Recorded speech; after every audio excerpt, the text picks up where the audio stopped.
अंग्रेज चले गए, 225 कानून आज भी चल रहे हैं। देश का विभाजन मजहब के आधार पर हुआ था।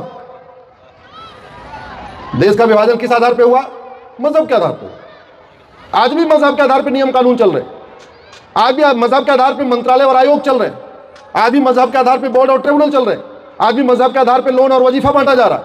आज भी मजहब के आधार पर स्कूल और कोचिंग खोला जा रहा है। आज भी मजहब के आधार पर यूनिवर्सिटी चल रही है। अगर सब कुछ मजहब के आधार पर चलेगा तो जैसे मजहब के आधार पर विभाजन होगा, फिर मजहब के आधार पर विभाजन होगा। ये ठीक करना किसका काम है? ये सेमिनार करने से, प्रेस कॉन्फ्रेंस करने से ठीक होगा या नियम कानून बदलने से होगा? जोर से बताइए जरा। 1861 में अंग्रेजों ने पुलिस एक्ट बनाया था, आज तक बदला ही नहीं गया।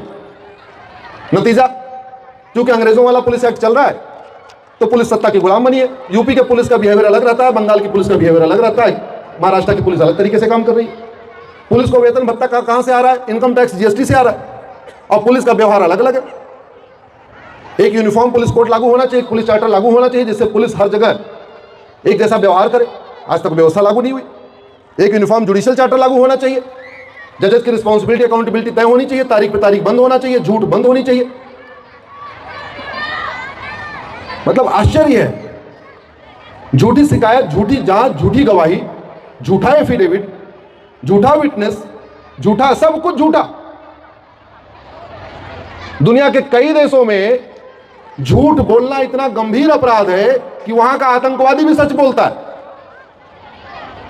अमेरिका में एक आतंकवादी पकड़ा गया, उसका नाम है डेविड कोलमैन हेडली।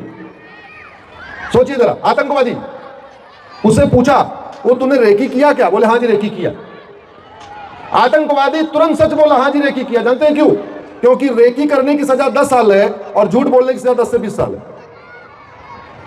उसने एडमिट कर लिया तो सजा कम हुई। अगर कह देता रेकी नहीं किया है तो झूठ बोलने वाली सजा और रेकी करने वाली सजा, दोनों सजा चलती। इस देश में पहले झूठ और भ्रष्टाचार सबसे जघन्य अपराध माना जाता था। दुर्भाग्यवश आज तक हमने उसको ठीक नहीं किया। भारत की जीडीपी पहले 40% होती थी आचार्य चाणक्य के समय में। उसको गोल्डन टाइम कहते हैं, सोने की चिड़िया भारत को कहते थे। कभी हमने दिमाग नहीं लगाया कि आचार्य चाणक्य के समय में कौन सा टैक्स सिस्टम था। आचार्य चाणक्य के समय इनकम टैक्स तो नहीं था, टोल टैक्स तो नहीं था, रोड टैक्स तो नहीं था, वैट तो नहीं था, टीडीएस तो नहीं था, जीएसटी तो नहीं थी, कोई टैक्स नहीं था। फिर भी भारत सोने की चिड़िया। और अभी 20 टैक्स चल रहे हैं, फिर भी कर्ज की रानी। भारत इस समय कर्ज की रानी है। 250 लाख करोड़ का कर्जा है भारत के ऊपर। मेरी पीआईएल चल रही है सुप्रीम कोर्ट में फ्रीबीज रोकने के लिए कि मुफ्त